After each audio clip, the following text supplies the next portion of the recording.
Hi there. I'm getting nervous. Okay.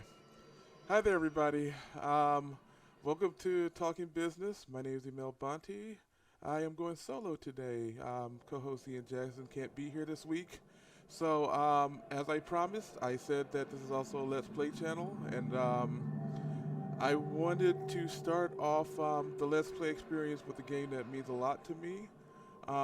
This is the game that made me want to design games, get into the gaming business because it opened my eyes to all the possibilities that could be done in true immersive storytelling. And I have never come across a game as brilliant and as masterful as Bioshock. Um, this game, if was released in 2007.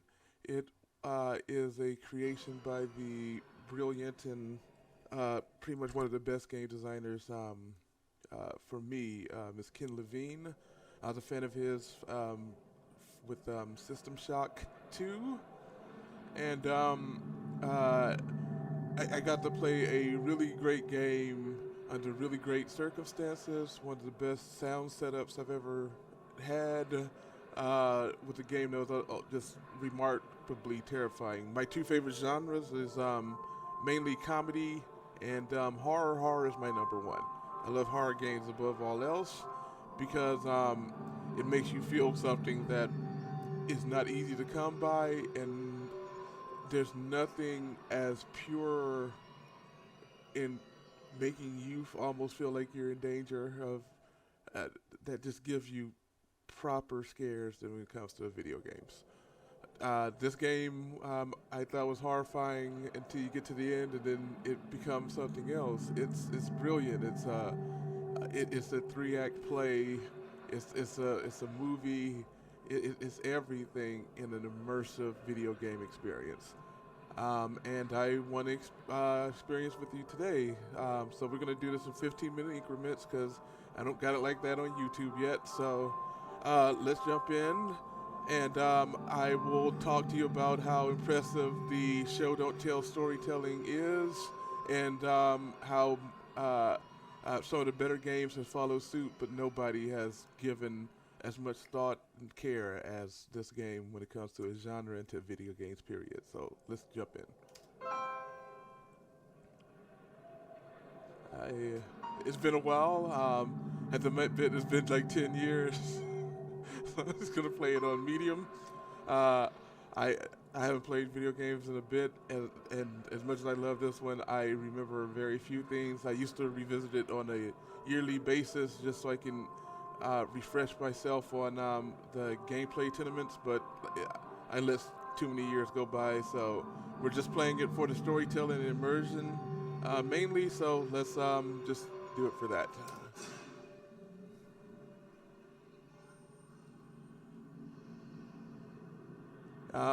Again, just quotes.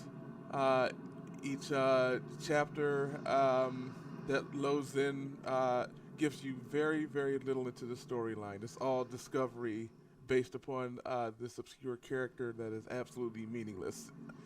It's the twist is so wonderful because it is so designed to mess with the player that uh, you don't really get that when you are.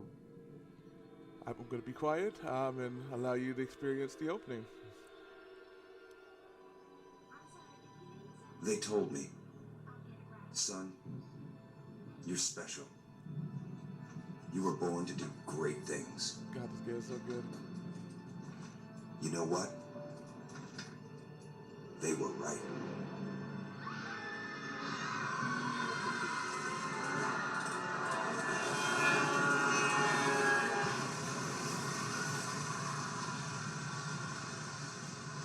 They leave that to theater of the mind. The crash is the theater of the mind. Gives you the opening, lets you give you an idea of what you're dealing with. Fire and air meets water. Um, and now you have control.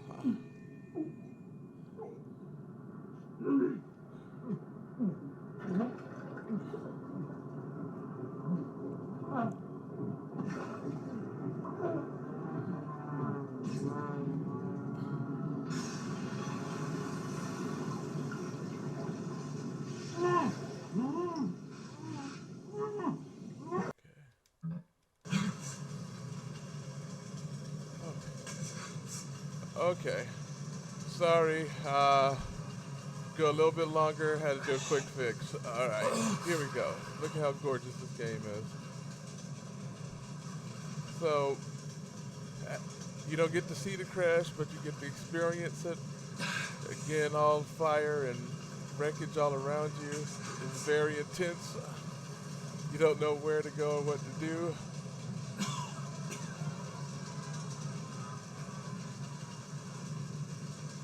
You don't even know what happened.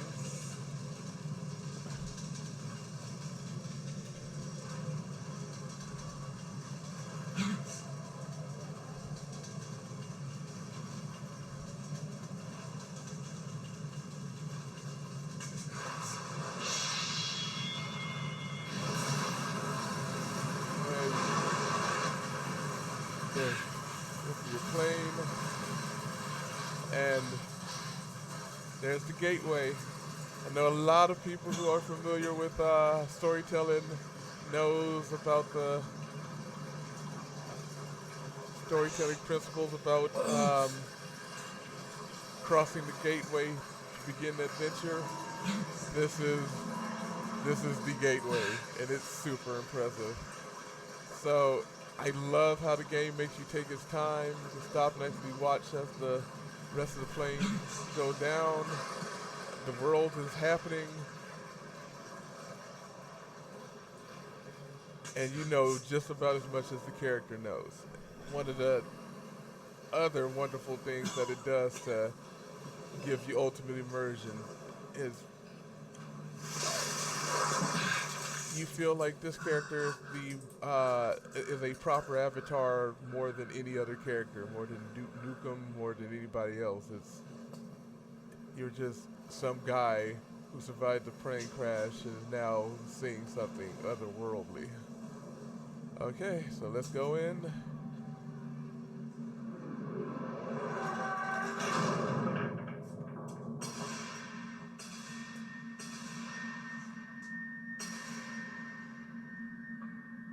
I mean, come on. Nobody flexes like this game when it comes to just design and magistry. It lets you know it has a theme, it has an agenda, it knows what it's trying to tell you. It's going to tell you a story, a deep, deep story. It's so much thought philosophy has been put into this game. This game is genuinely remarkable. There's nothing like it out there. And again, full control. It wrests some control from you for a few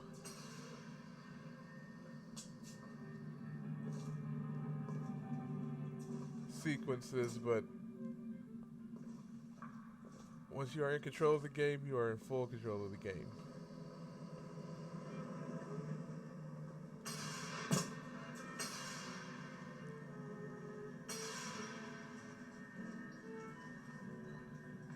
After a while, you just play it like a director.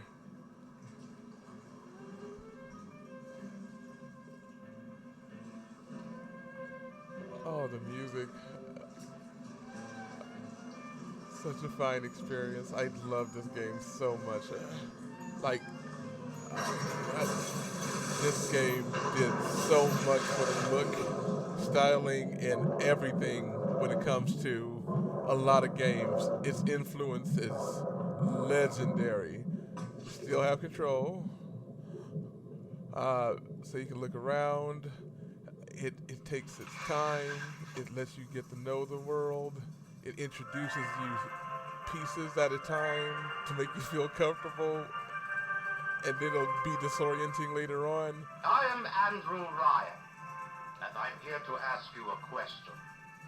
Is a man not entitled to the sweat of his brow? No, says the man in Washington, it belongs to the poor. No, says the man in the Vatican, it belongs to God. No, says the man in Moscow, it belongs to everyone. I rejected those answers. Instead, I chose something different. I chose the impossible. I chose rapture. A city where the artist would not fear the censor, where the scientist would not be bound by petty morality, where the great would not be constrained by the small. And with the sweat of your brow, rapture can become your city as well.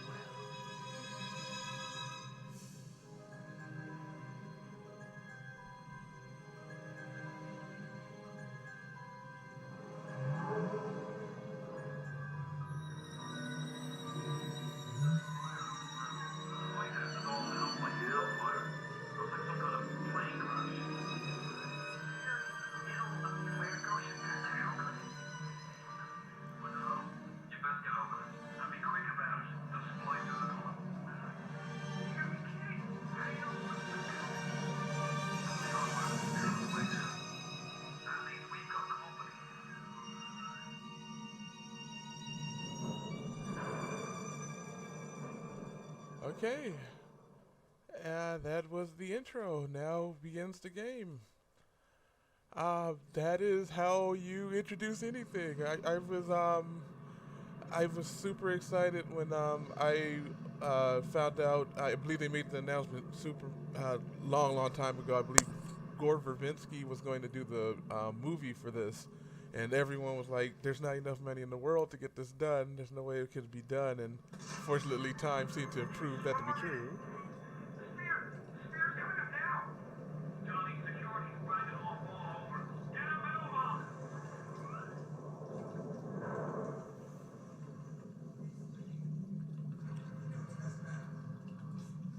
Don't hurt me!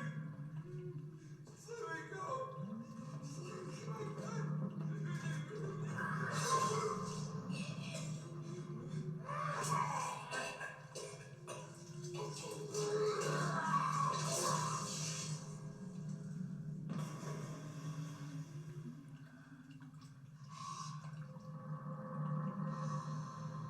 Is it someone new?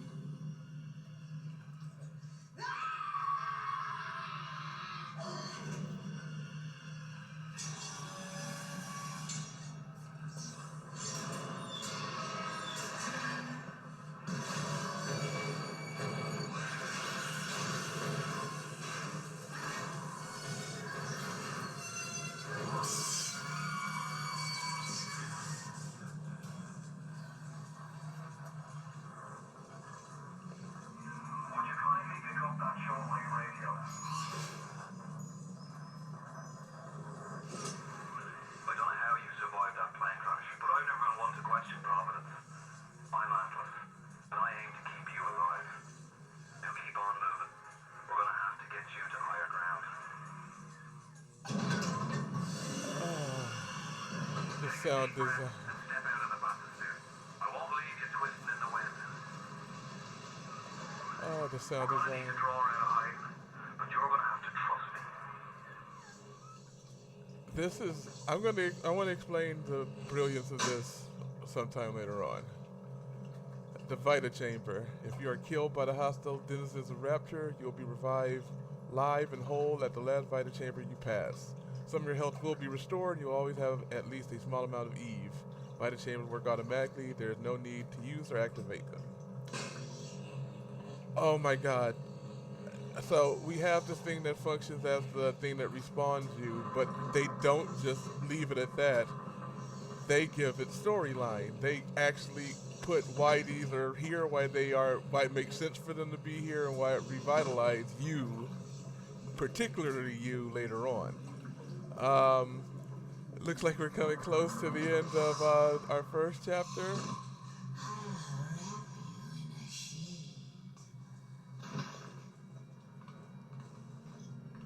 And it looks like we are going to go down this scary corridor on the next episode. But just we're going to talk about atmosphere probably in a second, and just a lot of stuff. There's a lot of stuff to cover when it comes to this game.